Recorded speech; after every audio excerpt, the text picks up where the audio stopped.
Hi guys, welcome back to the Identity Crisis podcast. I'm your host Drish, and I have such a special guest here with me today. Honestly, I'm scared because this is bestie, this is bae, and honestly, I don't even know how this is gonna go, but I just am so excited to have you here. I can't believe I feel like we have our own little mini podcast every time we talk. Day, I swear. So right here I have Helena. She is the founder and CEO of Echo Agency and also certified bestie.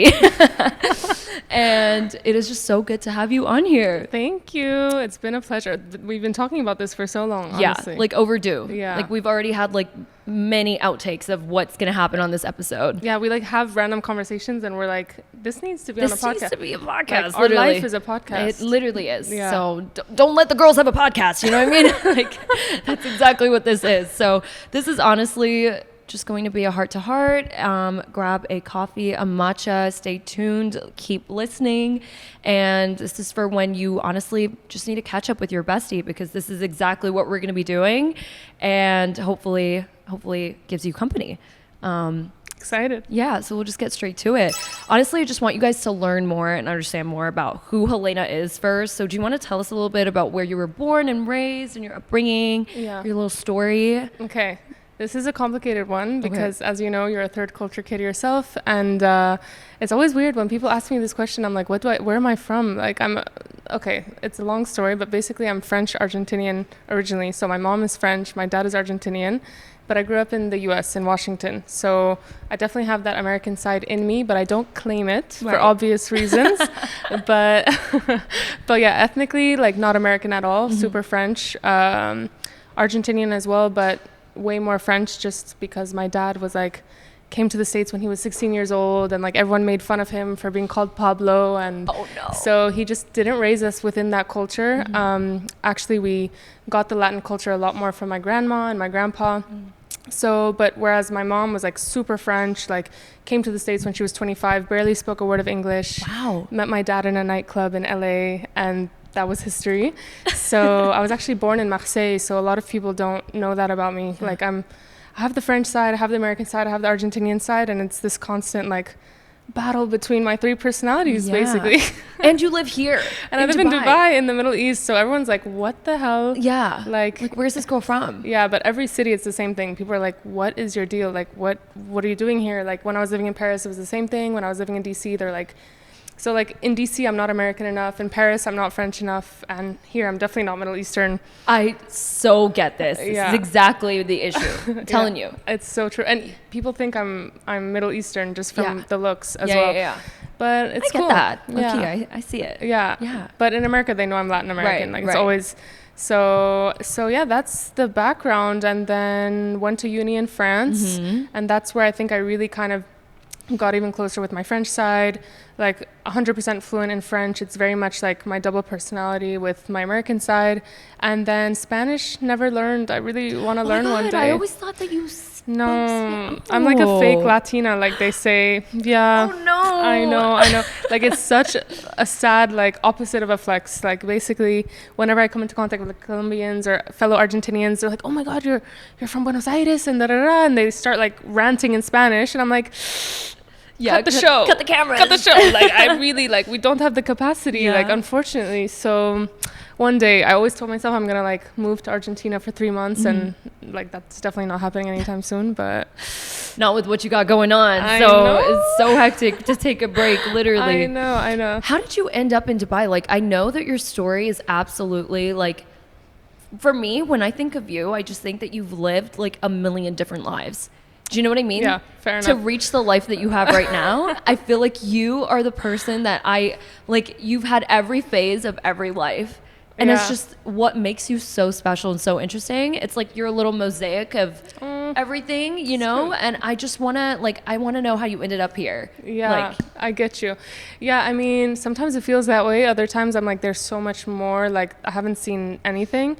But how did I end up here? To be honest, I went to Paris to leave kind of this whole American culture and state of mind, because like a lot of people don't know as well that I did 1 year. I did my 10th grade in the south of France. I left the States because, I don't know, my mom was just like, there's a really good boarding school in France. Like, do you want to go? Do you want to live with your grandpa? And me always being like this curious person, I was like, let's do it. Like, let's go. So I went there and I loved it. But I think as a 15-year-old, you're not ready to like leave everything you know.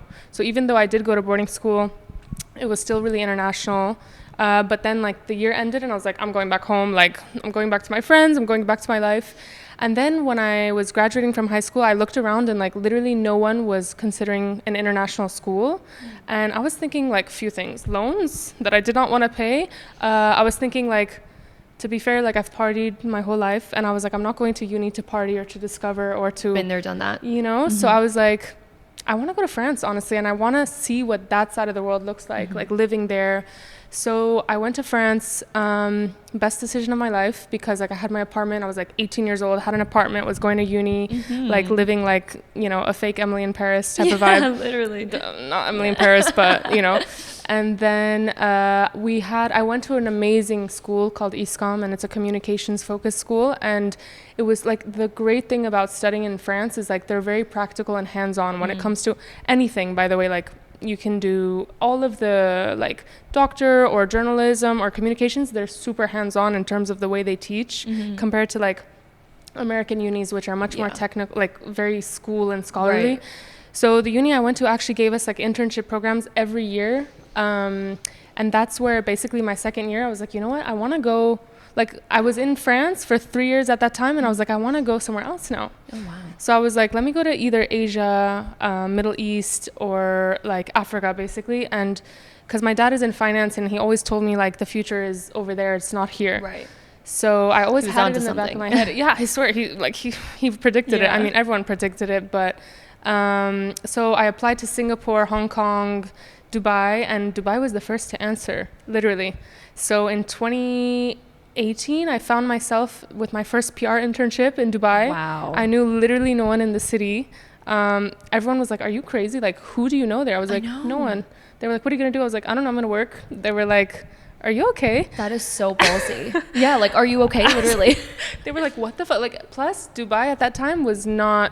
Like, culturally, people did not understand. They were like, what are you doing there? Like, isn't that Saudi Arabia? I'm like, first of all, it's a whole other country. Geography. Like, geography is not a thing for some people. And so explaining that to people was out. I mean, I myself didn't know. I was really up for the adventure. I came here for my first 3-month internship and I fell in love with the city, like the people. It was the first time in my life that I came to a city where there were people like me, like from this place, but grew up there, but have 3 different type of origins. And so I was like, I vibe here. Yeah. You know? 100%. I was like, I'm not a weirdo here. I'm like, I'm normal. Yeah, it's so true. So yeah, and that was that's where it all started, my love story with Dubai. And then I went back to Paris to finish my second year. Third year, same thing, internship. I came back and this time it was in journalism and I worked at ITP. Dream job, like Gossip Girl vibes, like coffee in the morning, typing out my little articles. Of course. Even though I was cute at a little desk job. Yeah, I'm like fully an intern, by the way, but still, like, you know, like the media scene here is so good where like even as an intern you get invited to everything, you have amazing opportunities. So yeah, I kind of like made it a point to do a bit of everything. Like my first internship, I was in advertising. Second year, PR, because PR always called to me like as a writer. I'm a writer. I'm a natural writer. I'm really good at speaking and things like that. So PR always naturally appealed to me. And then journalism as a dream, like always was in the back of my mind. And then I was like, you know, I want to go back into PR because we love journalism, but we all know that it doesn't pay, unfortunately. So went back into luxury PR, and I actually left university and I was like, why should I pay for university when I'm getting paid in the real world? That's crazy. And I called my parents. I was living in Dubai like as an intern at the time, so it was supposed to be a temporary situation. Right. And I called my parents one day and I'm like, so what if I don't go back to Paris and what if I just quit school? And they were like, are you like, what? They like, plus I come from a family that's very like work oriented and like very by the book, and no one in my family has really ventured off on some, I mean, my dad is an entrepreneur, but in a very like classic kind of way. Like he has a degree and all of that. So for them, they couldn't fathom this idea of like not getting a degree. And then, I did my research. I spoke to my professors at university. I was like, what are the pros and cons of leaving? And basically the consensus was very much so like, you don't need a degree in communications. They were like, it really depends on the job market and where you are. And like, we all came to the conclusion that in the Middle East, at least, like, it always comes down to your contacts. Like, it's not context in your experience. Exactly. You know, like, often we're always in this like loop that like you need for an entry-level job, you need experience. It's like, what does that even mean? How can you get experience for an entry-level job? But this is why that, like, your real-world experience trumps everything. Trumps, like, even just, like, you know? And not to downplay, like, no, of course. I actually admire people that go to uni and that, like, get a PhD. Like, in my head, that's going to be me one day. Like, maybe as, like, a housewife, I'm going to be like, you know what? I'm going to go study about all of, because my passions are history and geography to begin with. Like, I thought I was going to be like a national geographer on expeditions in Alaska or something, but obviously career plot twist. But so it was not like, it's not like I went out of my way to just like spit on school and everything. But I think like, when you want to be a doctor, a lawyer, there's a certain path you have to take. Fortunately enough, in communications and this type of industry, it really doesn't come down to, because again, like, what they were teaching us in class, you learn 10 times more on 100%. The field. And that's exactly what happened in my case. I had been through quite a few professional experiences to the point where I was like, I was getting job offers and they were telling me like, please, like, leave school. And like, so I'm like, you know what, like, from a I'm a Virgo, practicality, logic. I'm like, why? Yeah, let me just get paid. Exactly. Like, that's the goal at the end of the day. 100%. I know not everyone has that mindset, you know, but everyone has to do their thing, and thankfully it worked out somehow. It was like I think it was the most, like, you know, what they call like a whole calculated risk situation. True. You weren't just like, you know what, like, forget school, like, hate it, whatever, I'm out of here. It was more like, okay, this is my goal, this is what's gonna enable that, pros and cons, and here we go, you know. It's really risky doing that. It is. Like leaving your family. Yeah, I mean, my family was in DC this whole time. Right. So, mind you, like, I've been out of the house since I'm 17. Oh my God. Like, I love my family, but we haven't been under the same roof in so long. So, but for them, like, leaving their child in, like, this foreign land that they've never even, like, till now, can you imagine they've never stepped foot here? Shut up. I thought your mom visited you here. Never. Oh my God. Never. And, you know, it's so hilarious because, like, you know how we meet some people that are, like, in Dubai for, like, a month or a few months because they're, I don't know, they're on like some internship or something, and their whole family flies out. They come see them. It's like a whole excursion. Of course. And I always call my mom and I'm like, hey, by the way, like 10 friends' parents have come. And just so you know, I've been here more than 5 years, and like you guys have never. Shut up. But again, it comes down to. She hasn't met your daughter. My daughter, my life. It's just like both him and us, and that's it. It's like a long distance relationship at this point. Yeah, my mom's like a long distance grandma. Of course, for my dog, Hedwig. I know. So, but yeah, I mean, I'm like, listen, it'll happen one day. Like, I know it's in the cards. They're just, again, it comes down to them being like comfortable in their own environment. And again, like, I'm the type of person that travels. I'm the type of person that'll take a 15-hour plane ride. Right. Them, not necessarily. Because it's literally a 14.5-hour flight. It's long. To DC from here, which is like, it's cool that we have that direct flight. But they're like, hell to the no. Yeah. Right. So. No, it's crazy because honestly, I remember. Let's do first impressions, actually. Oh my God, that's where I was going with this because I was like, when did I even meet this bitch? Like, you know what I mean? I remember it. I remember it. Because, like, I just think it's so crazy that we started off as coworkers and now, like, we're literally Look at like, us now. Yeah. No, fair. It's crazy. Okay, should I go first or you go first? Like, first impressions. I'm scared. Okay. No, don't be scared. You go first. Okay, I'll go first. Okay, my first impression of you was like, you were so on your shit. It was crazy. Like, all I would see you do is tack, tack, tack, tack, tack, tack, tack. Like, literally the whole time. Stressed out Nancy. On it. I was like, this girl is a boss. Like, I'm not even kidding. I swear. But you were also the realest. Like, you always just said, like, what needed to be said. You know what I mean? Not just that. Not that to do that. Yeah. Not that's like a bad thing. But I mean, you were just so honest that I was like, you're real. You know what I mean? That's like a vibe that I got from you right off the bat, and you were funny as fuck. So let's just. Oh, okay. I love that. Yeah. I love a good. Damn, you just gave a really nice like. That was like a nice first impression. That was a good like slew of compliments. Right. No, honestly, being real, that's a really nice thing to hear. And you know what my other favorite compliment is like when someone says like your vibe is nice. Oh my God, yeah. Bitch, you can say you're pretty, you're skinny, or whatever all day long, but when you say your vibe is nice, I'm like, wow, I love that comment. And like to bring that back to you, that's literally like what I could say about you, the vibe. So basically, like I remember, like I was like, who is this fucking American sounding ass? Because mind you, like I don't have American friends here, and I do miss it. Like as much as I don't claim my American side, like I grew up there. Yeah, you grew up it's there. It's a big part of me. You know, I still call my sisters to this day, and it's like they sound like the Kardashians and I sound the way I sound, so it's so funny. But like I was like, who is this person that sounds like me? And like I remember you had like the same references, same music taste. We were listening to like Little Yachty in the office, and I was like, Yeet. And I was like, who is this girl? Because every time I put on Yeet, people look at me here like I'm like psycho. Yeah. So basically that, and I would just remember like when I would like start conversation with you, you were bubbly, you were like so sweet, your vibe. And we all know with girls, unfortunately, sometimes it's a very like catty vibe off the bat, by the way. 100%. And with you, I didn't get that at all. And then we were just both like, you told me about how you grew up in Canada. Yeah. And I was like, oh my God. And we just bonded over all of those things. And again, it comes down to the energy that we like had. And by the way, we like started telling each other our lives like very soon. Very soon. Very soon. It was just like it was like your vibe's nice, and boom, here's like all my trauma.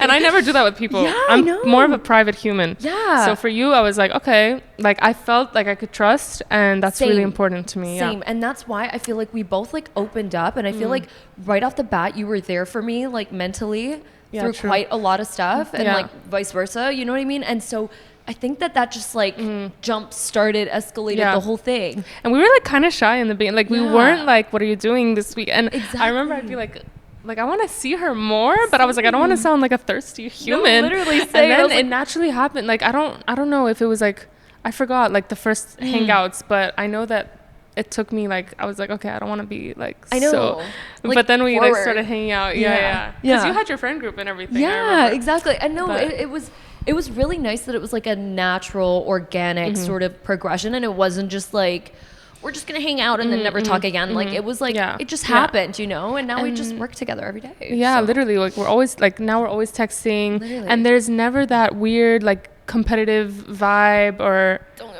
don't get me started. Like it's really like, and that's the common denominator in all of my girl friendships. It's like when we don't feel like we're challenging each other or like trying to, like we're just open, honest and real with each other, and we like support each other's wins 1,000%, which is so rare, unfortunately, in our life and day and age. It is. And there's no gatekeeping, none of that. So exactly, there's none of that, and there's more support than there is like threatening behavior, from each other. You know what I mean? And it shows in the friendship, and it shows in the way that we treat each other, which is, again, like you said, it's so incredibly rare. People really just be out to get you, unfortunately. And like you can never tell what someone's intentions are. It's the foo-foo games. Seriously, you know? So it's just like, and it's like this whole, oh, you're also a pretty girl, let me try to like pee on my territory. And it's like, babe, like we can all win. There's a piece for everyone in the pie.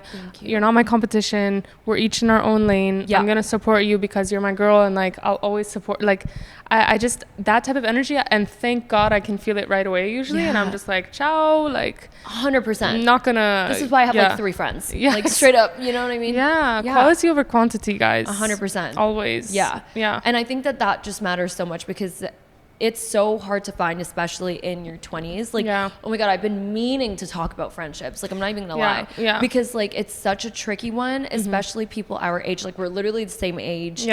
Sort of similar like experiences and stuff. And it's just like in the industry, and then also just like outside of it, just like real like friendships. It's so difficult. Like, especially, I mean, how did you find doing that? Given your story of coming here alone, how did you find like finding genuine people? Honestly, it was not like, it took time. It wasn't in the beginning. When I came here, again, I didn't know anyone. And I think we all know by now, like Dubai is one of those places where you either like, you have your friend group from when you were growing up here, or you have your boyfriend that has their friend. Like there's always like, people don't just organically have friends. By the way, you meet people that are like our age, 26, and that made like a whole new friend group randomly, and it's through XYZ person, and like it's very like hit or miss, I feel like, in Dubai. So I think I was definitely on the miss side for the first couple years in Dubai, and like I was just meeting people through work, but it was not genuine. Like, you know, that whole like superficial Dubai type of vibe, that was my life. It was like, oh, meet at this club, do this thing, go to this beach, whatever, go to this like DJ, but there was no like let's talk, let's have a normal, sober discussion. Sober discussion. Very true, by the way. And even like it was also on my side, like these people were not people, like I was getting something out of them as well, as terrible as that sounds, but I was literally just floating by, doing the typical Dubai thing of like, let's go out here, let's do New Year's, let's whatever. And I think that's also the trap that a lot of people that just move into Dubai go into. It's like, oh, I need to be at this place, I need to go do this thing. So true. And it's not like that comes with maturity and like being in Dubai for a certain point in time. You're like, fuck the club. I know. I want to go on a hike. I'm on some JOMO, joy of missing out shit.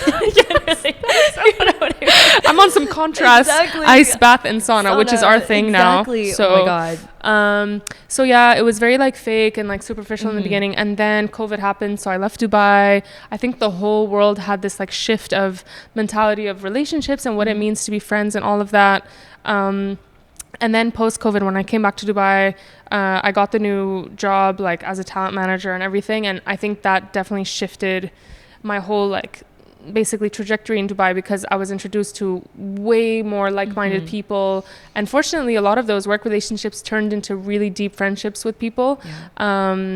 And meeting people like you, like I think it's just all about the environment you're in. And I think at that point in time, I was in the right environment, and so the right type of people were around. I completely agree. I couldn't agree more. It's more about like right place, right time situation, and I feel like no matter what, like I'm always so grateful for the people that I've met through like my previous work experiences. You know what I mean? Like you being the major one of them, like, and like you said, it either facilitates and boosts those friendships into like real world friendship, or like you have like a cordial work friendship, and that's okay too. Like there's levels to it. It's not always like you're my bestie. It's like sometimes it's like you said, like the professional type of, or even like there's some going out friends, there's some call you when I broke up friends. Like it's really there's levels, but you have to know 100%. There's nothing worse than those people that like don't know the difference and they call you about their breakup and you're like, we're not that close, babe. You're like, I don't really know you. I don't know you like that, but 100%. Or like the other way around, when you're trying to build like a deep connection with someone and all they want to do is like hit the club, and it's like, girl, Facts, it's like two ways. But that's, I feel like, also an important thing of like growing up, I guess, is you learn how to distinguish like the category of each friend, and that way it just makes it so much easier for you. You're not sitting there like all depressed and shit about like this person didn't call me, like whatever, because it's like that's what you give each other. That's the thing. Like for me, it's like I'll give the energy that I get. So if I feel like I'm a deep person to begin with, so if I know we can't get to that level, then I put you in that box of like, you are the friend that's chill. Like, the hangout, whatever, seeing you in group settings. But like the people that you really like get deep with, like late night talk about conspiracy theories, talk about the universe, pick up aliens, call Joe Rogan, scandalous. Then we don't talk about male podcasts, okay, on this podcast. Females only. But basically, like, those people are very clear. And again, at that point in my life, it was very much like, it was a universe situation, I swear to God, because all the people that are today like my family now in Dubai, and even like not only in Dubai but like in life worldwide, we were all somehow connected in a very weird way. Like some were like, not to get into details, but we were all like going through something particular that like kind of bonded us in a way. I don't want to say trauma bonded, because some was positive, some was trauma. Right.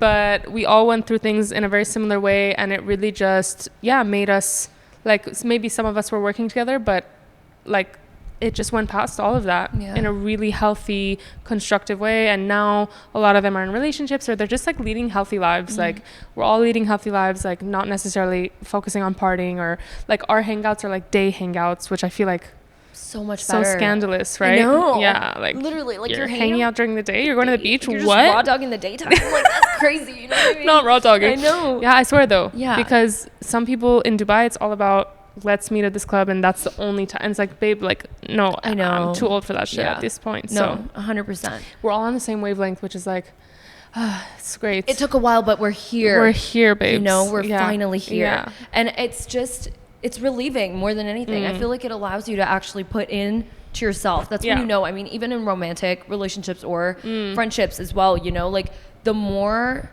you're able to put into yourself, that you're around like the right people. Exactly. Rather than giving them your energy the whole time. Yeah. And the whole like, what's beautiful about our whole friend group is like we don't have to explain things to anything. Like we all have partners or whatever, or busy work lives, or just sometimes we need to like fucking have a mental moment. And like we all like check in on each other. We're like, are you good? Yes, I'm good, but I just need some time. And no one's like, oh, why weren't you here to, like, we're all just supportive of each other. I completely agree. We give each other that space to like exist while still like supporting, you know. Whereas I know so many toxic friends that are like, why aren't you calling, why aren't you doing, it's like, dude, I hate like, the where have you been? What do you mean? Like, babe, we're all doing our lives and like it's okay. And like the fact that we've gotten there and we don't like have that toxicity with each other is beautiful too. It's so beautiful, honestly. Cool. So I kind of want to talk about, I mean, obviously I know what you do. I want everyone else to know what you do. I know you mentioned that you started as a talent manager. And I just want to learn more about how you went from there to where you are now, what you're doing now. You want to debrief us on that? It's a long story too, but basically, like, I didn't really start as a talent manager. So I started in advertising. Like, that was my first ever job in a big advertising agency in Paris. And that was my first kind of like view into luxury and fashion and all of that. So that was cute. But then I quickly realized like advertising is very, like, no disrespect, but it's corporate. Yeah, you're basically kind of a slave to the machine in a way. Like, okay, you can come up with the coolest creative concept ever, and then the client's like, I need the logo 10 times bigger on that person's face, and you're just like, fuck you. Yeah, so 100%.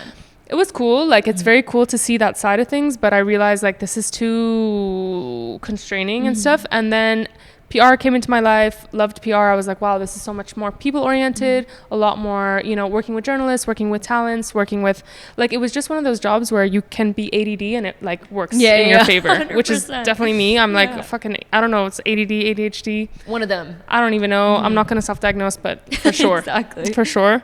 On the spectrum of that. And then, so I loved PR. And then went into journalism. I loved journalism, but again, it was very like, there's no future in this.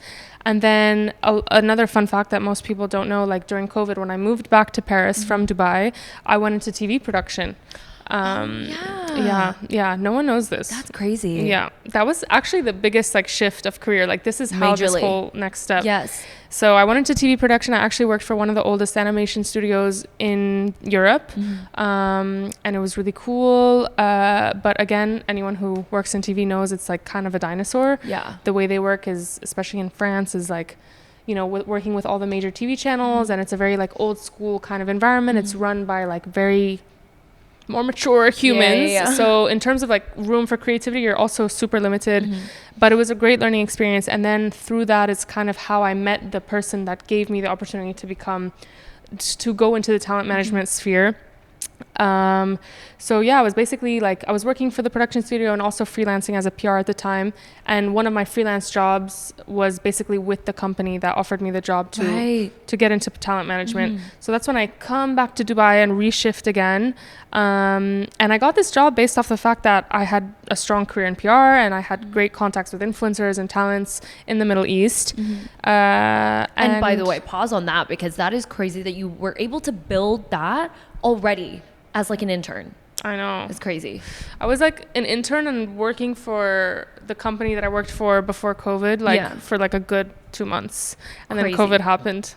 Yeah, it was kind of intense. But then yeah, I think, again, like, I'm one of those people that I always maintain those relationships, because in the back of my head, I was like, you know what, this is gonna, because in my head, when I was in Paris, I was like, I'm never coming back to Dubai. I was traumatized. Right. After COVID, I was traumatized. I was like, they fired me from my job. I moved my whole life there. I quit uni. I was like, I am not stepping back foot anywhere. I was like, my parents were right. This risk was a mess. Like, da-da-da. And then, so in my head, I was like, fuck that. I'm not doing any like life risks. And then I had this epiphany when they offered me the job back in Dubai. Mind you, I was really looking for a job in Paris. I wasn't looking for a job in Dubai. I was like, you know what? Like, I'm 25. I was pushing 25. I was 24 at the time. I was like, when am I gonna, I don't have a man. I don't have kids. I'm like, when am I gonna take life risks? It's now. It's not tomorrow. It's not yesterday. Like, it's now. You have to take risks. So I was like, fuck it. And I came back to Dubai. And it really, really went amazing. It worked out so well. And I kind of, like, that's when you have that eureka moment of like, this is what I'm meant to do. Yeah. And that means like working with people, like tempering different situations. Like I realized as well that like working on things that like having the schedule that changes constantly, working on 20 things at once is like, that's where I thrive. You thrive. I thrive. Like and then like, you know, I did the corporate thing after talent management. Like I went back into PR for like a huge luxury brand and I did that for 6 months and I was not happy. Yeah. Because it's monotone. It's, you know, it's like by the book. Constraining again. You're putting yourself back in a box. Exactly. Yeah. And it's just like, I was just like, I need 50 things to do at once. Like my ADHD brain will not function without it. And also again, like the creative side and the human side of talent management is really what I figured was my passion and that at that point of and your time. strength. Thank you. Yeah. And my strength. And yeah, so basically that's how to come to like how Echo was born and how like the entrepreneurial journey started was basically leaving talent management where I had a really comfortable position. I was basically like leading on a lot of things and had the creative freedom and all of that, leaving that comfort to do the dream job of working for the luxury maison and then realizing that this is not the dream job. And like maybe it works for, in all fairness, I think if I had gotten that job offer 5 years back, I would have thrived. I would have been probably still been there. You never know. I would have been there. I would have been a luxury maison girly, but a corporate whatever. But at that stage in my career where I had like seen things through, where I had like launched something and seen the KPIs and all of this stuff progress, I was like, dude, I feel like I'm going in behind, like I'm going backwards right now. So that's when, honestly, Drishti, was a survival instinct. I was like, what is going to happen? Am I going to stay here and kind of deal with this? Am I going to try to take steps backwards and like try to like go back to my old contacts in PR and da-da-da? Or am I going to fucking finally do what I've been wanting to do for so long, but I never really had the balls? Honestly, I never, because we're so conditioned to be a worker and not to be the entrepreneur or the leader. And so kind of trying to make myself have that mental shift. And by the way, like till now, it doesn't hit me that it's like, you did it. Like till now, I'm like, I'm working, but like, sometimes I wake up and I'm like, wait, this is my it's your company. Baby. And it's your like, company. It doesn't feel real because again, we're conditioned to be like, no, you have to have a 9 to 5, you have to do this, da-da-da. So yeah, like basically that transition period of like realizing like you have to do it. And if it works, great. If it doesn't work, plan B, plan C, plan D, all of the above. But I kind of had to sit down with myself and be like, and thankfully the people around me at that time really were like, it's so easy to start a business. You do ABC. Yeah. And they gave me those tools and I was like, what the hell? Like, why didn't I do this earlier? So like everything came together in such an amazing way and it led to the birth of Echo. And again, I really feel like when you have that idea and it's been like a natural part of you for so long and like you see it come to life and you have the right people around you and like it just birthed in the most like natural, beautiful way. 100%. Yeah. No, it just seemed as though you woke up one day and you were like, that's it, I gotta do it. Like straight up. It kind of was. And like I am now keeping track of the amount of risks that you have taken in each stage of your life. And this is yet another one. I think this is like the third or the fourth. And at this point, leaving the comfort of like a luxurious 9 to 5, you know, like the stability, obviously, everything that comes with it, all the benefits of a corporate job, and then taking yet another risk. How did you even condition yourself to do that? I know that you said it was like survival instinct. It really was. What made you push? Because like, for example, if someone, I want this to be able to like provide value for someone who is probably facing the same thing. Because, you know, at this, honestly, in this day and age, like a lot of people want to be entrepreneurs. 100%. No one really takes the step to do it. But you know, it's so funny that you say that because I swear to you that everyone who would ask me, like if I would go on first dates, if I would be talking to my friends, talking to my parents, I'd be like, I want to start a business. I want to start a business. Like that was always in the back of my head. I knew it. Like even when I was being a workaholic for all these companies, when I was going above and beyond for like a salary that definitely was not worth that amount of work. Like I was always like, I want to start a business. But something in the back of my head was like, you're not ready. You don't have the idea. You're not going to do it. You don't have the capital. You don't have like every like reason not to do it would be there, to where even myself, I convinced myself like, you're never going to do it. Right. And it was one of those things where I was like, I'm going to end up like working a desk job till I'm 30. And then I think that's like my biggest fear. That's the thing. You know what I mean, you're not doing that anymore. Period. Girl. You know, independent or whatever.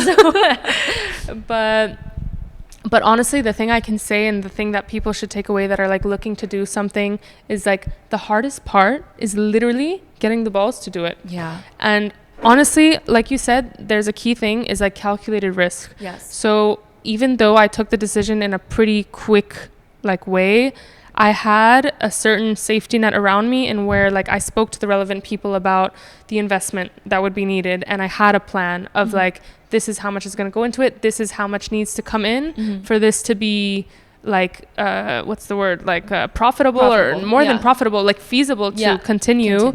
And the viability. Yeah, exactly. The viability of it all. I'm like, is this even doable? So I ran the numbers, I did the projections, I did all of that. But honestly, that's the hardest part, is like sitting down with absolutely nothing and being like, I need all of this to start, and then the rest is just doing. Like if you're organized, and if you know, or also very important is your vision. Like I knew what I wanted to create. I knew the aesthetics of it. A lot of people, unfortunately, like thankfully I had that marketing background of like, I know what things should look like. I know the branding that I want, et cetera, et cetera. You had benchmarks. Yeah, and I've been looking at this stuff for a long time, and I'm like, I know when I create my brand, I know exactly how I want it to look like, and I know exactly what I want people to feel when they hear about it. Whereas I know a lot of people don't necessarily have that, but they have great products, and that ends up actually ruining their whole. So you just need to know what are your strengths, what are your weaknesses, and then on your weaknesses, get the right people involved. On your strengths, go really far on those. Don't just launch something, you know, kind of like in a messy way, because at the end of the day, your name is on it, and it has to reflect you. 100%. You have one shot on the market. Yeah. So it shouldn't hinder you from starting. But again, the hardest part is starting, and then the rest gets like easier and easier. Once you get past all the administrative stuff, even though it's always there as a business owner, you're always going to have to do the paperwork and all of that. But, you know, at some point, if you know what you're doing, then the rest comes really easily. And it's just about like getting the courage and making sure all the bases are covered, and being okay with discomfort. Yes. And being like, you know, there's going to be months that are great. There's going to be months where you're like, why the fuck did I do this? Yeah. This is why I wanted to ask you, like, how, when you're facing that sort of slump, what is your motivation that drives you to like get past that? What's your mindset when it comes to that? Or is it, again, just like fight or flight? You're like, you know what? Honestly, in a way, well, at some point your business is running to where it's not the fight or flight anymore, because you do know that like there's viability within the like the plan and everything. But when there are, that's exactly the thing. Like when there's a month that's slower, you have to remember that like this is a long-term game. It's not 1 month that's going to ruin your business. It's not, you know, 2 months, 3 months. It's really about like, is there something coming? And then also just knowing that you're doing something that makes sense and like it's gonna work out. Like for example, those months where it was like that, the next month was like overly successful. So it's like you just have to trust your instinct and know that like you're in for the long run, and you can't just, because when you fixate on those like small negative moments, like I'm that type of person that I'll have a bad day and I'm like, my life is over, literally, this business is not working, like all of that. But that was mostly in the beginning, and then I got over it. Now I'm like, this is fucking sick. And like I love dealing with these challenges, and like it almost pushes you to like think further, like, okay, this happened here, next month has to happen. Like you're like constantly problem solving, and I think as an entrepreneur, like you just keep getting better at that. But again, if you get fixated on those small things, you're gonna fail, because if you're looking for reasons to fail and you're capitalizing on that, whereas if you're capitalizing on those moments and leveraging them to learn and get better, oh my god, bars, you know what I'm saying? Like it's all about that, and you have to keep that positive mindset. Like, you know, like I would call my mom and be like, oh my god, the money's not coming in or whatever. She'd be like, drop everything, like go back to your normal job, and I'd be like, mom, like chill. I was like, I'm calling you to vent, not for you to tell me to like. So I'm like, I took this risk and you knew I was taking this risk. I'm in it now, and I'm not leaving it. And And yeah, again, like when you do have the solid like business like model, at some point you don't have that fear of, is my business going to go bankrupt? Yeah. It's more about optimizing, and that just comes with time and experience. Yeah. You know, honestly, I feel like it just, I really, really like what you said about leveraging, you know, like the solutions that you found to the problems, rather than looking at it from like, this is why it's going to fail, or this is why it's going south, or whatever, you know? And I feel like that's what has accumulated to like your current success in this moment. Like, how long have you been open? How many months has it been? It's not even been a whole year. Yeah, no, it's only been like 6 months. That's crazy. And how many talents do you have on board? I think 13 now. That is absolutely ridiculous. 13, like, you started with 3. How many? Yeah, 2, 3 or 4. Wow. Can't remember. Yeah. That And by the way, it's so funny because like the business model also changed, because in the beginning we really thought it was going to be super niche, and like I really thought I was going to be out here like Rambo with my 3 talents and stuff. But then I realized, you know what, like the mission is so much greater than just like, I don't want to just cater to, as much as I loved those 3 people, it's like we have something to offer. Yes. And there is a need for it on the market. So why not like expand? And then the strategy did shift in terms of like being present across the Middle East, having presence in all of these different Gulf countries, and like, you know, North Africa and everything. And eventually even more, you know? So it's more about like sharing that message and like the ethos of the brand, and spreading the love, you know? Like, why are we going to contain what we have going on to such a small percent when there is more to offer, and a group that like can capitalize on that as well. And like, we want to, like, everyone benefits from having more of our type of people, you know? So yeah, it was just like step by step. Again, you learn along the way, and you're like, no, this isn't gonna work, this would work better, but we still obviously have that very niche like mindset. And it's not about quantity over quality. It's always quality over quantity. 100%. And that shows in like your talents at the moment. Like everyone, it just makes sense. Like, you know, and everyone goes hand in hand, and everyone complements everyone else. And it's just such a like, I call it like a patchwork. It's like a quilt. Like it's literally like that quilt that your grandma pulls out from the attic that she's like, I made this like 50 years ago. Like, it is like everyone is so different in their own right, but yet everyone complements each other, but yet no one's competing with each other. And also everyone that like, whenever there's a new talent on board, everyone's like, I knew it. Like, these are people, it's not surprises. That's like, what I mean. Yeah. It makes sense. It's not like, oh, like, what is this person doing here or whatever. It's just like, oh, I knew this was about to happen, or wow, this was like a long time coming. Like, you know, for so many. Like, they've been in the ecosystem for so long. We've had these relationships. A lot of them, we've been talking about it for way longer than anyone can even like see. So yeah, it's been really fun. It's been crazy. It's been absolutely crazy. I can't even like the travels and the bada bing, bada boom, here and there and everywhere. And it's just how it needs to be, because if you're not going to do it, who will?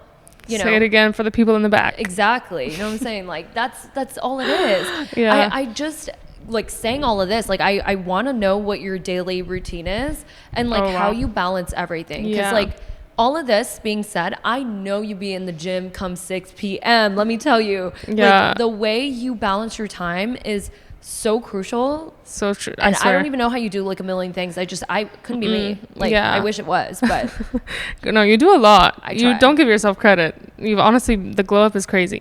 No, so like, time management, like, so key to anyone. Entrepreneur, like normal like, it just, the way you can level up your life by just managing your time and being realistic with yourself. And I think it comes down to the personality. Some people just don't value their time. Like, they would rather go out all night, sleep till 3 p.m. Like, I personally, like, from a young age, I was like, I itch if I wake up past like 10 a.m. And I don't say that to sound like a goody two shoes or anything. I really I'm a morning person, and I love, you know, taking the day by the ass and just like juicing all of the lemons or juice out of it. Like, so I think it also started when being in the corporate world, like, of where, you know, you need to be in the office from 8 a.m. to 10 p.m. The only way you can have a life is by optimizing your time as much as possible. So that means like waking up at a time where you can have that 1 hour gym session that like sets your brain up for the day, which to me, I always gym in the morning. Because honestly, I see the difference in my like mental health and like clarity and all of that. And when you're managing different people, when you're dealing with 100 tasks at once, dealing with thousands of people, you need your mood to be on point always. So just doing that gym, doing that kind of like, for me, it's my meditation in the morning, like sets me up clear, you know. And so I, like, when I was at my corporate job, I was waking up at 5 a.m. to go to the gym. Like, it was intense, but it really was, it had to be done. And then sleeping early, because sleep is life, sleep is recovery, sleep is everything, honestly. And I don't know how some people literally just don't sleep, and they're like on some Albert Einstein shit. I know, that literally used to be me. It's like, I sleep 2 hours, crazy hair included. Exactly. Literally. And I'm like, I know it works for some people, but me personally, like, I'm one of those people, like, give me 10 hours and I'm like, I know, on cloud 9. Exactly.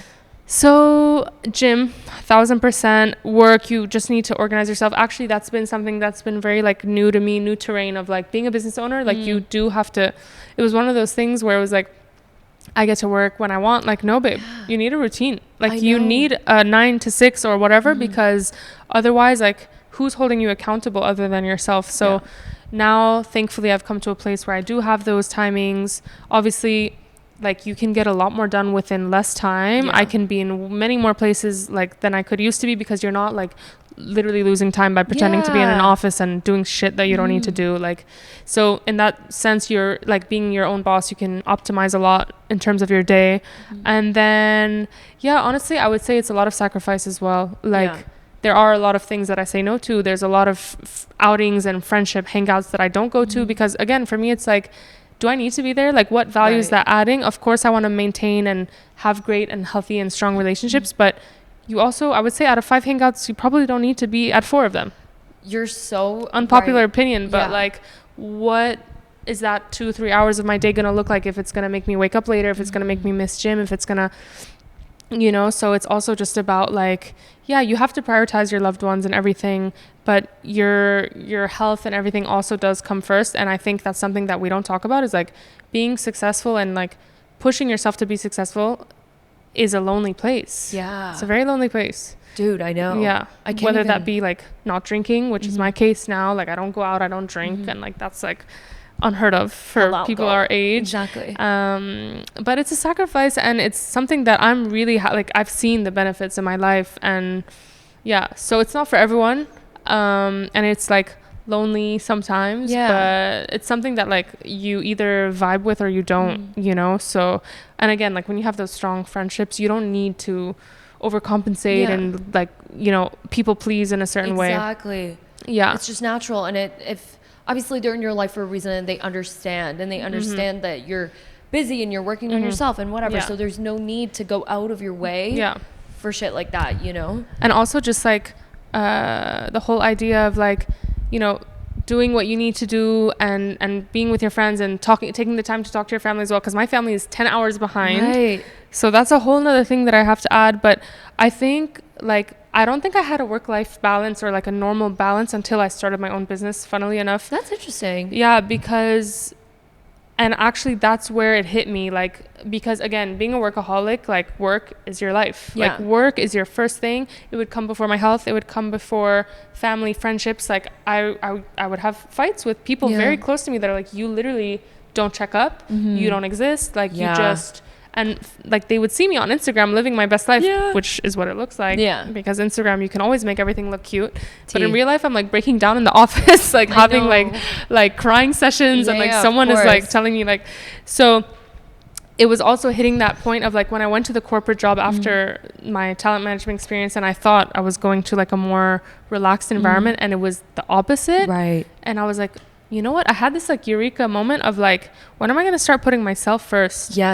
And like, why is work always going to take over? And like everyone, you know how everyone is always like, work is not life, and it's like, that's so easier said than done. Like when your whole being is about like being successful and like you know, like achieving something, you kind of tend to which is why you see a lot of like consultants and people like that, they're like always overweight, or they drink a lot, or like finance people, all of these people that have kind of high stress jobs, they don't always tend to be in the best like mental or physical state. Because again, it's like they're not putting themselves first. So when I started my business, that was the one thing that I told myself. I was like, I'm doing this, but I'm also getting my sleep, I'm getting my gym, I'm you know, eating like right. eating right. Like I have a team member now and I don't harass her on weekends. I mean, I try not to because our job sometimes, like 6 p.m. I'm like, girl, do your thing. Like I'm like, I'm going to make it a point to like have a healthy work environment because again, work is not life. It all stems from you, given that you're obviously like the founder, the CEO. Your energy is what trickles down into like your employees and like the people who are soon to join and everything. And it shows. Yeah. And like we've all had that psycho micromanaging boss that's like, get a life. I know. Like why? Okay, I get it. You don't have a man. You don't have a family.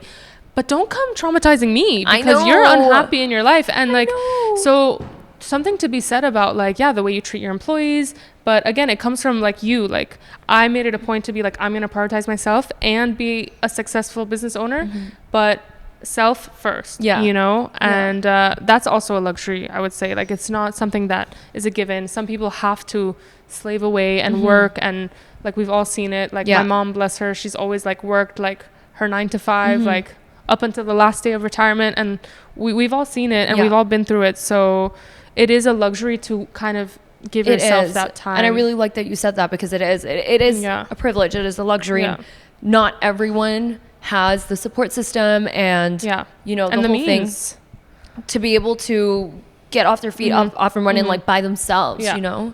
So it takes a certain level of like comfort, mental strength and all of that to be like, you know, I'm gonna get up at 5 a.m. I'm gonna, you know, not see the friends and sleep. And so, but again, like if it's something that you're really determined on doing, like you do see the benefits at some point. And like you need to feel good. Like now my next thing is like, I need therapy. Oh yeah, exactly. Now we're doing the physical, therapy. We need the mental. That's the thing. Like, I don't know if you think that, but like it hit me like with my older age. I'm not gonna say old age, frontal lobe developing. The frontal lobe after 25. That shit exactly. Is weird. Oh yeah. But like, okay, we're always, the focus is always like work success first. This is my experience. I don't know about other people. It's like work success has to be first. So your worth is based on, are you successful? Do you make money? Blah, blah, blah. Second is like, how do you look? Physical health, blah, blah, blah. But then there is that third thing of mental health. And like, I think the more you work on the first two and you're like, oh, I'm doing this, I'm doing that. But then it starts to hit you like, what about my mental health? Exactly. And then you meet people and you start relationships and you're like, oh, I'm triggered by this. And then you're like, shit. And then it hits you like, I'm the problem. Need to work through. Exactly. Am I the problem? Yeah, exactly. You know what I mean? No, but it is so true, by the way. Like, you're like, I need to work on like tweaking all of those things. And for someone as work focused as me, it is something that tends to go like under the rug. Like, just how it took time for me to like start working on my physical health. Now I'm like, great, that's checked. But now it's like, by the way, spirituality as well. When I talk about mental, I talk about spirituality, religion, just being a good human being. Like, all of that is something that I'm now like, okay, I've done the first two. Now I really want to integrate the third and kind of final. For me, these are the three like pillars of being like your best self. Your best self, you know? Well, I do agree. I mean, that, I think like the priority and the order of those three sort of, I would call them like areas or sectors of your life, depends on the person. I very much relate to your sort of priority. Like, I would see like my work, unfortunately, like there's a pro and con to that, because sometimes like people, you can also see it in a way that we kind of like value ourselves in terms of like our work success, which ideally mentally isn't the best for you. You shouldn't, you're a person, you're here to exist. Obviously you're here to make a mark, you're here to be successful, but given all of that, let's say everything was snatched away from you, you're not gonna, you know, you're not gonna evaporate into thin air. You're still here, you're still the same person, you still are just as good, just as hot, just as smart, everything. So like, that's something I try to like check myself on, where even though like the whole academics, validation, you know, in school life or even like corporate or work success does not define who I am. I say this and it still very much does. 100%. Just because I'm like, okay, I need to like, it's just because we're the type of people that are hungry for that success and for that sort of like work sort of thing. But that doesn't mean that like it's the only factor. But I would say that like that, along with like physical, like when I am not physically feeling my best, like I genuinely, I think it has the biggest impact on my mental health of all time. Like, I stopped going to the gym for a while, and I remember the other day, like I had like a really good session. I told my mom, and I was like, "Oh my god, like I feel high. so good. Like I feel high, dude." I was sometimes literally I come out of the like, gym and I'm like, I know, bitches can't come for me. I'm like, babe, relax. Like you're not all that, but like it gives you like a dopamine like crazy. It's absolutely crazy. Yeah. Like I've been. Basically, like for context, I think I told you this already actually, but I've been doing Pilates for like 3 years now, back to back to back. Okay. I stopped going to the gym, I would say, when I moved back here, and I fully was doing only low intensity, like Pilates, the whole thing. And I recently just got a gym membership, and I got back into the gym and actually doing like cardio and weight training and all of that. And I was like, oh my God, I kind of miss this. Like I have a nice split between the two now. So I'm really comfortable with that. But that was when I felt that like euphoric, like, cause I think I just did something like different after a long time, which is like getting back in the gym. And I was like, Mom, like I feel so happy. You know what I mean? It's the biggest confidence boost, by the way. Yeah. And like for me, when that I find, cause also like, as someone with like minor IBS, you know, hot girls got IBS and all of that, but like with having all of that, like I feel so weighed down by like my physical, whether it be like obviously like physical health and also internally, like all of that medically and all. When I'm also like a weird like hypochondriac. If I'm not feeling that way, like I freak out, and then that day is ruined immediately. You know, so that's important. But then when it comes to like mental and spiritual, I genuinely think that like I've had a lot of experimenting with that in the past couple, especially this year, I would say, because I've been trying to put that in the forefront, especially when it comes to creating like the environment that I want to live in. I realized that like when I was working like corporate or like desk jobs and stuff like that, I was literally a slave to the environment I was put in, and not like the other way around. Does that make sense? Yeah, 100%. You know, rather than actually me being in tune with myself and being like, wait a minute, like this is what I want. This is who I want to be around. This is what I want to look like. This is how I want to spend my time, blah, blah, blah, you know? And prioritizing that immediately, dude, the switch was crazy.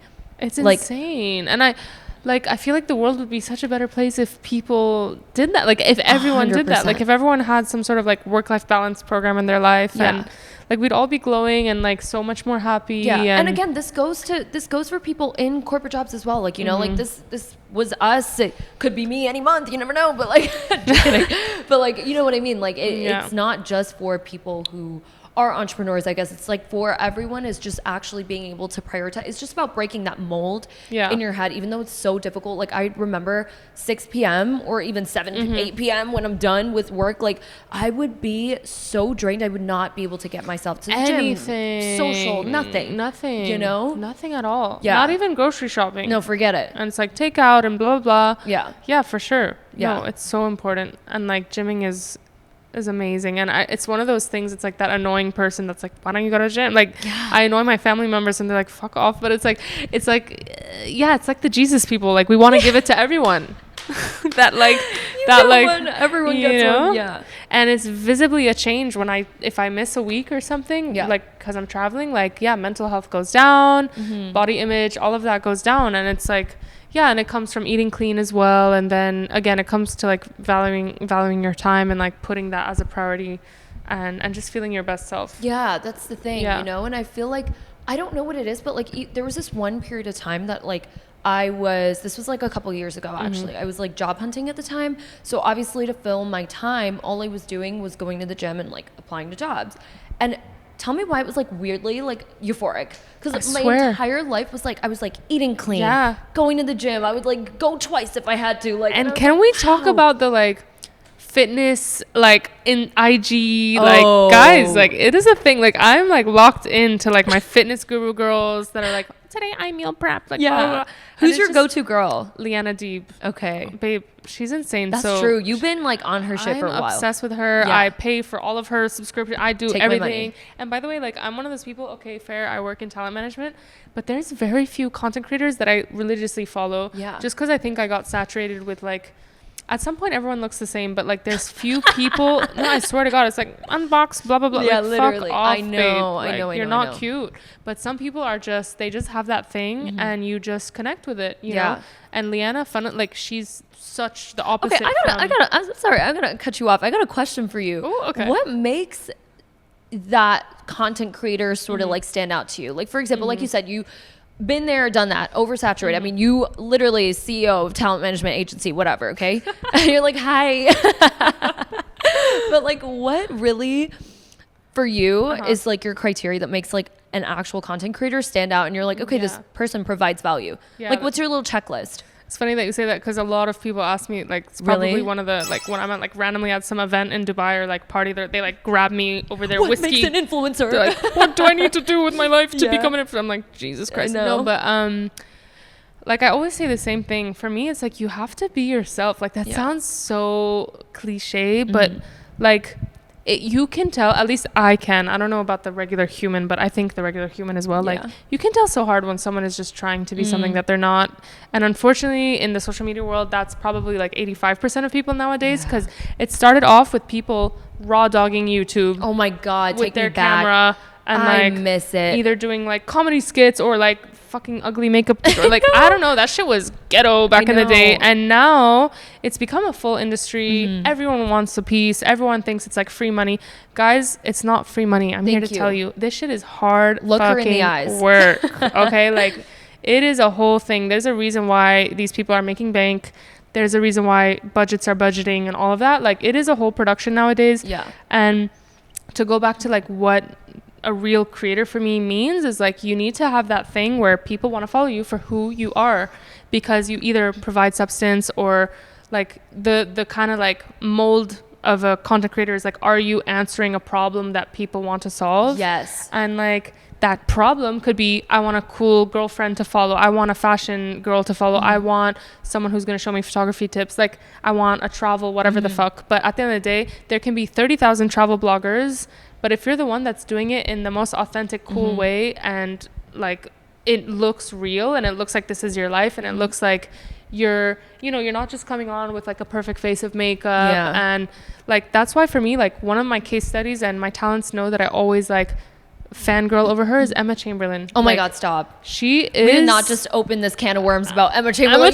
No, we be sending her posts back and forth every second. If I could do like a whole like Deloitte like benchmark on her life, I would. 100%. Like, she is a genius. Like, she literally got on YouTube with her pimples on her face, no makeup, being like, which all power to her. I'm not saying it's about, like, the girl was like, that's the point. That's why she real authentic self, created sick content, shit that people actually want to. Sometimes she would just be making fucking iced coffee in her room. I know. But somehow we're all like...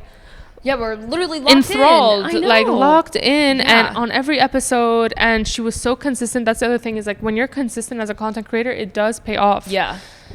And just being your true authentic self, and not being like, trying to fit into some mold. Like, I want to be a fashion creator, I'm going to be like doing all this stuff. She made brands fit into her mold. Can you just imagine that? Like, LV like gave her the first... LV, perfect example. LV before Emma Chamberlain was the most like they've always been cool, but like their ambassadors were not an Emma Chamberlain. Exactly. She was so different, and and the fact that they hopped on that bandwagon was like, damn, they were smart. They were smart, and she was smart. So smart to open that for brands to be like, hey, you know what? Like, we can kind of tie up with her.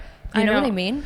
Yeah, and it's just like, for me, like, as a content creator, it just shows when you're inauthentic, and again, like, you need to be like, this is also going to sound so cliche, but if you have that thing, you have the thing. And like, a lot of people have it. And I'm talking about social media creators, celebrities, actresses, actors, like anyone that's going to be in the public eye and that's going to have a following.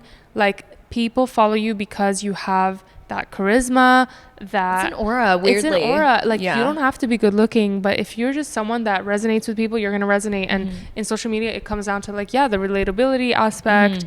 Like, again, there's a lot of different reasons why people will follow someone. It's like different industries, different takeaways, blah blah blah. But for me, it comes down to like, having some form of relatability, and something that people can like be like, oh, I really want to just tap in and like understand what they're doing. So if you're just out here trying to like be a creator just to be a creator, and you're... The worst for me is like people quote unquote creators, and every other day it's just like a PR unboxing. Yeah. And I'm like, but like, what value are you adding? A, you didn't buy this yourself. It's not your choice. You've been given free shit. Yeah. B, I don't want to see shit that you don't have an authentic opinion on. C, like, is this just a flex that you're getting PR? Like, what are we doing here? You know what I mean? Like, and again, it's like, what are you adding? What value are you adding? Yeah. Like, I can look on any Swatch review or whatever. Like, it's not.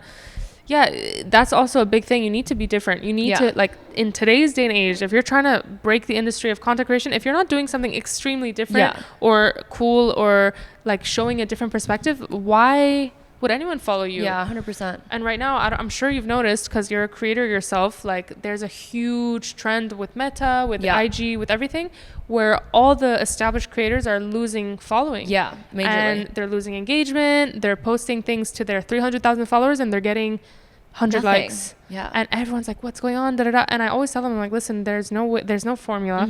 There's no algorithm that I can tell you. There's no, you know, at the end of the day, it comes down to creating good content, being consistent with your content, and having that relatability, because that's where you see the shift in audiences. Like, when you have that audience that's tapped in, that's follows you for you, 100%, and they don't follow you because you got some exposure 10 years back, or you were cool 10 years back and now you're just like blasé and you're posting from time to time and PR gifts, like you said.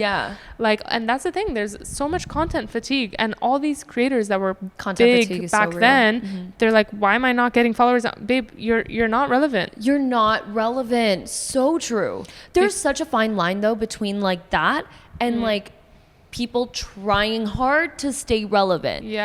It's so weird. It's like a weird fine line, but I completely agree. It's like, how can you still expect to entertain and hold these people's attention in a world where now we have no attention? No attention, you know? So much competition. You just have to push the boundaries and like, and again, stay true to your art or what you're doing. Like, I feel like if you're just all over the place, you're trying to be in 50 different industries, you want to be fashion, but you want to be comedy, but you want to be like, it just doesn't work. And it looks messy and it looks like you don't know what you're doing on here. And you kind of like, as much as we're talking about it being natural, but you also need to go into your content with intent. Like, what are you trying to say? What are you trying to get out of this? Like, if you're just putting shit out just to put shit out and try to be relevant, like you said, it just does not translate. I know. I think for me, like, one thing that makes me follow someone is when I feel like I'm entering like their world or their planet by hitting that follow. Like, you know, so true. By the way, like when sometimes you like get a snippet of their like if I'm on TikTok or even like Instagram or something, and I'm like going through a couple posts, and then I just like feel like, oh my god, like I'm kind of like in this person's world, like I'm lost in the sauce of this person. I'm like, you get a follow, you know what I mean? Versus just like, I see like this one TikTok that went viral, 3.5 million views in like one video after that. How many creators, they make one viral video and they're like, oh my God, like they think they're going to make a living off of this. And it's like, babe, no. That's why you see on TikTok, a lot of people try to redo their viral videos because they're just trying to get that virality again. But like, by the way, on TikTok, like it's one of the only platforms that kind of provided hope for this whole conundrum of like losing engagement, because people can still grow on TikTok, and TikTok is one of those like Wild West things, for sure. And like now, like America's supposedly banning it or something. Like, LOL, good luck with that, because it literally hasn't happened yet. So like, when's that happening? Like, let us know. I mean, I hope it doesn't happen. But and TikTok is like amazing. But I really do feel like it's like when you do provide that value as a creator, like be it like the relatability or solving a problem, like the reason why I follow Liana religiously and pay for anything that she can put like a poster for $200, I'm buying it, like for no reason, by the way, like literally just to support her, because one, I feel like she's so relatable, she's so real, she's so authentic. Two, I go on her page every day, she's giving me a new workout, she's giving me a new recipe, she's giving me a new outlook, because she talks a lot about religion, spirituality. So again, it's not just I'm on here and I'm a robot that does workouts. She talks about herself, her thoughts, her feelings, her ups, her downs. She doesn't just go on there like I did a sick workout. She goes on there and she's like, I've been having a bad mental day. And it's like, all of this comes down to her being a real person and me being like, I really get something out of interacting with your page, and it's not just like a one-sided conversation. 100%. And people don't realize that. No, I know. They really think social media is all a game of aesthetics, and it's so much deeper. I mean, we literally know, working from like, I guess you could say like a back end perspective, given the like work experience we have, and then also like seeing it firsthand as consumers of media, like ourselves. we have both sides. Yeah, so it's like, it's a fucked up place to be bullshit, in. yeah. Because we're looking at this shit sideways. Like, I know. Do better. Exactly. You know? 100%. And I find that there's so like way fewer. You know what I mean? Like people that I'm actually like constantly engaging 100%. with. Yeah. The rest is just noise. Totally. Straight up. Yeah. And it's just like, give a like here and there, like Yeah. try to support the fam bam or whatever. But yeah, like the shit that you actually interact, like again, the stuff that you like watch, or the people that you put like, what is it, the ring bell or whatever on, like, girl, give me new content. I'm waiting. Speaking of, hit that notification bell. You know what I'm saying? Like, follow, subscribe, comment, share. Exactly. No, 100%. But yeah. Like, what do you think is, let's talk about like our region specifically. Like, what do you think is missing here? In terms of content creation. Or the industry in general. Like, what are you looking for? Honestly, like originality. Yeah. As boring as that sounds, but like it feels like here more than anywhere there's such a content fatigue. The same people are getting the same deals, the same attention, and like we don't see, first of all, fresh faces, second of all, fresh faces being given opportunities. Whereas like in Europe and even in the US, like these two industries are established for a long time. Like obviously social media boomed over there and everything. And like now the wave is micro influencers, and like the micro influencers are getting paid great money. Yeah. They're coming with insane ideas, and like brands know that the investment in them is like tenfold, you know? Whereas here, I think it's still very much a numbers game. It's very much like, oh, this person we've been working with for the past 5 years that has 1 million, which 800K are fake. Yeah. By the way. Oh my God. Look at their stats. It's like full, like, okay, I'm not even going to go there, but it's hectic. Okay. Like look at your trackers and your follower, whatever platforms, because this shit ain't real. These people that are getting like basically scamming brands, in my opinion, like for you to, that's another thing with Echo is like, we only sign real follower talents because how can I sell you? I know. If every time I ask you for your insights after a campaign, you're like, give me 24 hours, I need to Photoshop. Stop. Babe, no. Come like on. this is not okay. Yeah. And I don't feel comfortable scamming brands, and I want to see real results from your coverage and real impact.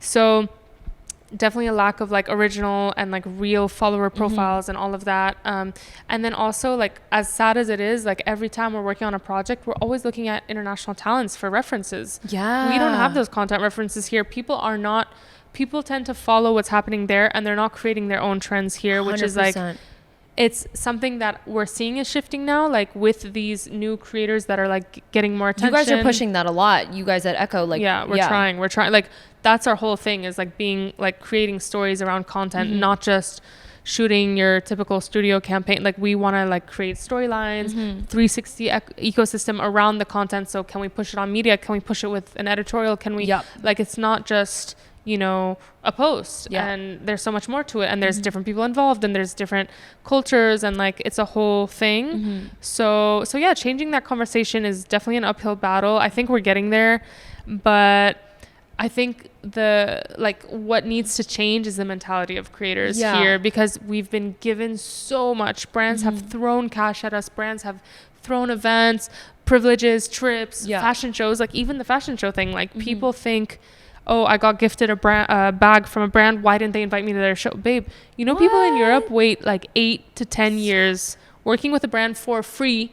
Oh my God. Before getting a seat at the show. And like here, people feel entitled. Yeah. And that entitlement is where you stall as a creator, because when you start feeling entitled, when you start texting brands and acting all crazy, like they're like, what in the world? And it's not helping anyone's case. Where did this person pop up from? Literally. Yeah, you know? and it's just, again, like put in the work. Like people in the international sphere are putting in the work. Here, there's like the norm is more like get and give less. Yeah. Whereas like there, it's give and get less. A tiny bit. So it's one of those things where I feel like we lack the hustle mentality here, where it's like, as a creator, you're not guaranteed any of these things. You're not guaranteed these press trips. You're not guaranteed having a seat at the show every season. So I feel like it's like weirdly also like a strange vicious cycle between the brands. Like you said, like the brands here just want to work with like the same people that they've worked with for the past like 10 years. So it's like this weird like perpetuating cycle of like creators giving less and brands being like, oh, we've done it before, so we'll just do it again. And Yeah. it's like the same like minimal amount that they're, you know what I mean? And to be fair, like I also think that's a big discouragement for why creators aren't going above and beyond here, because they are getting disheartened by the fact that these people that create shitty content, no offense, are getting the same deals, are getting the same like, and it's like, long-term why are deals, these people getting these deals, whereas like smaller or more original creators that have been putting in work with their content are not getting that recognition. So it's 100%. definitely a two-sided coin. It's like the creators need to be a bit more original, they need to do more work, but the brands also need to do their part and look for like actually scout and provide value to the brand by finding original people and not always going with the first person that has fake followers that will give you the cheap post, but the content is not good. So it's a whole thing.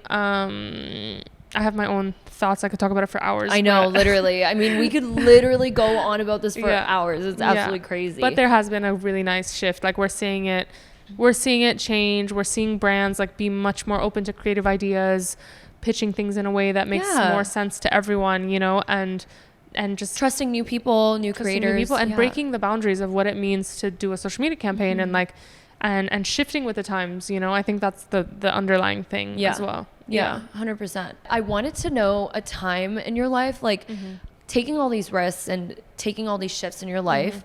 When was there like a time, or was there ever a time that you felt this like weird form of like an identity crisis at all? And like, I mean, everyone goes through it, you know, but like how did that look like for you, you know? Yeah. Oh my God, I think like multiple times in my life. I think every time I was changing industry, be it like TV production. When I went into TV production, I was like, what the am I doing? Like, what is TV production? I didn't even know. I was so like, you know, agency, marketing, and then TV production, that broke all of my boundaries. And then talent management, it was familiar, but it was still like, what am I, like as the head of an agency, as a talent man, like at 24, what the fuck? Major imposter syndrome happened. And then making a shift to entrepreneur as well, or to a luxury like maison.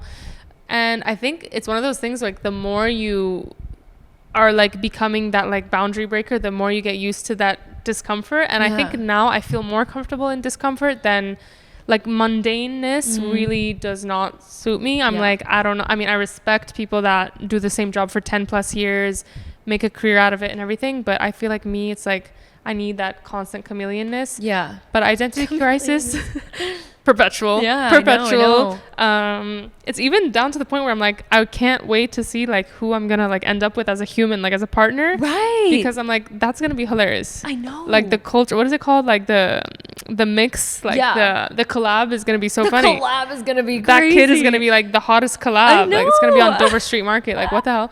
So but then again, like what's grounding is knowing who I am. And I've always said that like my appearance can change, my physical whatever can change, but like down to the core I know really what I represent and who I am mentally. And it's always been that way, even from a really young age. So you can't falter on that, and you can't question yourself to a point where you're gonna just like stop yourself from doing what needs to be done. And I think that's been my force. Just being like, I know what I'm doing. Like I know, as much as this feels weird and odd, but like I know what I'm trying to achieve here, so I'm just gonna full force ahead, babes. I know. It's absolutely crazy. That's kind of like how I felt like even just starting this podcast in a way. Like I knew it's like a long time coming, and I just had to be like, okay, this is who I am at my core. I just gotta like. When you started it, I was like, finally. Right? I was like, Drishti. I'm telling myself, I'm like, right? Like I should have done this sooner, but like here we are. I know. And I don't know if it was like I told you should start a podcast and you were like, I am starting one. How was it? We had this conversation so long ago. It's almost been a year. Oh my Weirdly, God. I remember the nice guy. Were we at the nice guy? We were at a dinner or something. Girl, your memory is better than mine. Okay, I don't know, but we were at like dinner somewhere, and I remember like we were talking and we had like this long ass conversation again, and you were like, you should start a podcast. And I was like, I kind of just did. Like, and at that point I hadn't come out with anything. But I'd recorded my first few episodes and I told you the whole thing. It was so crazy. I remember. And it's just crazy that like you said that and I was like, yeah, well finally, you know. True. No, it was obviously like a must for like, because you have that like way that people can feel comfortable around you and talk and also you bring that energy that we need, like and podcasts here like don't exist. I know, it's been quite an interesting space to maneuver. It's like they don't really exist here, especially like video. Which is why and for me, I mean, from day one I always want to start a YouTube channel, so it's like a weird like hybrid between the two where I get to do video but I also get to like talk, and it's like not really like it's audio, you know what I mean? So it's kind of like a fair little balance. So no, and you got me on the podcast thing. Now I go on hot girl walks listening to podcasts. Like, who am I? You're gonna go on a hot girl walk and listen to our hot girl podcast. That's what's up. You know what I mean? On the note of time, I think we got a long session in. If you guys have listened all the way here, thank you so much for doing so, because we are just yapping the whole time all day. 100%. But before I leave you, I want to know like what's next for you. Oh my God. Like, that's a good question. Yeah. Honestly, for me, it's all about Echo, obviously growing Echo, growing the ecosystem that we're creating, and creating like more and more beautiful projects. Like now, inshallah, like a lot of things are going to come out soon, like Echo Productions signed by us. Period. So we're excited to release those and keep building on that, because one side is the talent management, it's the heart of what we do, but the other side is like creating these stories with the brands.